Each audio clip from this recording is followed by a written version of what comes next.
কথাবার্তা বলবো, তার যদি সেরকম আমারে ভালো লাগে তাইলেই তো করবো। সে যদি বাইরে থাকে ভিডিও কলের মাধ্যমে বিয়া শাদী হইব, সে যখন দেশে আসবো তখন আমারে নিয়ে যাইব তার ওইখানে।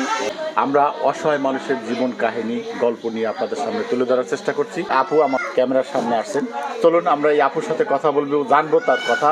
আসসালামু আলাইকুম। ওয়ালাইকুম আসসালাম। কেমন আছেন? এই তো আলহামদুলিল্লাহ আছি কোনো রকম।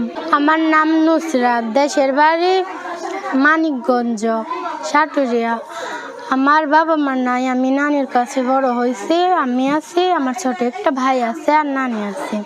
আছি একটা ভালো মনের মানুষ পাওয়ার জন্য, বিয়া শাদী বসার জন্য, যে আমার দায়িত্ব নিয়ে আমার পাশে থাকতে পারবে। দুবেলা ডাল ভাত খাওয়াইয়া হইল, নামাজ পড়ার সুযোগ করে দিবে মানুষের ভাষায়, বা বাইরে কাজ করতে দিবে না, এরকম একটা মানুষ চাই। এরকম মানুষ কি ভিডিও ছাড়া বাস্তবে পাওয়া যাচ্ছে না? বাস্তবে পাওয়া যাচ্ছে না বলেই তো আইসি। আসে এরকম এসে বিয়ের কথা বলে যৌতুক চায়, আমাকে তো সেরকম সামর্থ্য নাই যে যৌতুক দিয়া বিয়া শাদী বসমু। এর জন্য প্রতিবেদনের সামনে আছে। আপনার আশেপাশে যারা তো মেয়েরা আছে তাদের বিয়ে শাদী এমন হয় না? আমাকে আশেপাশের কিছু মেয়েদের দেখছি এরকম ভিডিও কলের মাধ্যমে প্রতিবেদনের সামনে সে বিয়ে শাদী করছে, তাই তার জন্য আমিও আছি। দেখছি তারা কি ভালো আছে? হ্যাঁ, তারা অনেক সুখে আছে দেখতেছি, এর জন্যই তো আমিও প্রতিবেদনের সামনে আছি। তাদের তো আপনারা মোবাইলে কথা বলতে পারবেন, বাস্তবে তো দেখা যাবে না। কেন? সে যদি ইচ্ছে করে তাইলে আমার বাসায় এসে আমারে বিয়া করে নেওয়া যাইব। সে যদি বাইরে থাকে ভিডিও কলের মাধ্যমে বিয়া শাদী হইব, সে যখন দেশে আসবো তখন আমারে নিয়ে যাইব তার ওইখানে। কথাবার্তা বলবো, তার যদি সেরকম আমারে ভালো লাগে তাইলেই তো বিয়া শাদী করবো। হঠাৎ করে তার বিয়া শাদী করবো না।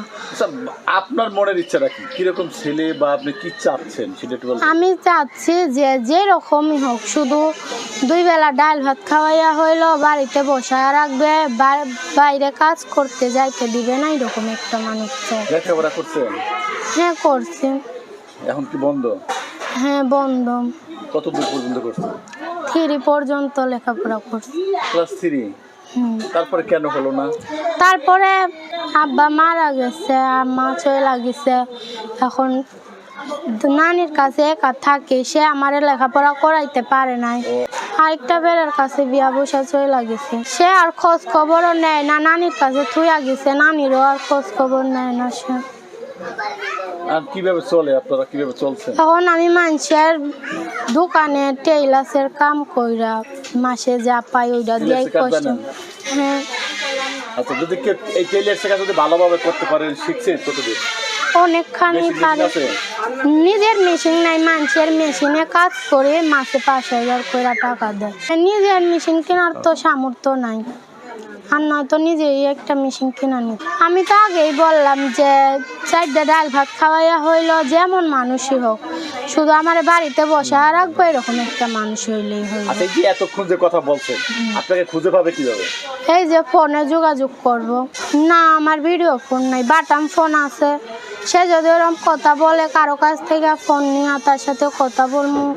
তার যদি ওরকম ভালো লাগে তাইলে সে যদি কিনা দিতে পারে তাইলে কিনা দিব আমার ফোন। তো নুসরাত, ভালো থাকবেন, আপনার জন্য শুভকামনা রইল। দর্শক, একটি বিষয়, আপনারা যদি বিয়ে করেন সেক্ষেত্রে বিয়ে শাদী আরেকটি বিষয় থাকেই, যেটি হলো যে সাহায্য সহযোগিতা এবং হচ্ছে যে বিয়ে শাদীর বিষয়, এগুলো দর্শক আপনারা যারা করবেন তারাই হচ্ছে এটার দায়ভার বহন করবেন। এই সকল দায়ভার চ্যানেল কর্তৃপক্ষ কখনোই বহন করে না। দর্শক, আপনাদের জন্য শুভকামনা রইল। আসসালামু আলাইকুম।